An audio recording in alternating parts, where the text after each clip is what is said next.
কিন্তু দেখলাম বেগম জিয়া যখন অসুস্থ হয়ে যায় তারা আবার চাঁদাবাজিতে লিপ্ত হয়ে যায়।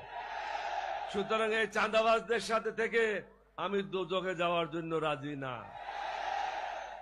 তার থেকেও বড় কথা হলো আজকে এই মাঠে বলে যায়, এই জাতি যদি সঠিক সিদ্ধান্ত না নেয় স্বাধীনতা বিপন্ন হবে।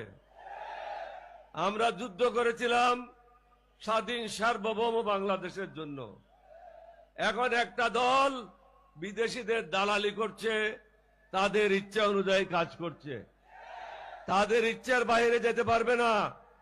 আমি বলেছিলাম এরশাদকে একটা চেইন লাগিয়েছিল, এরশাদের ভাই তাদেরকে দুইটা চেইন লাগাইছিল ভারতে। এখন যারা আমাদের বিরুদ্ধে নির্বাচন করছে তাদেরকে তিনটা চেইন লাগাইছে। সুতরাং ভারতের বাইরে বাইরে তারা যেতে পারবে না। আমরা চাই না এই দেশ ভারত শাসন করুক।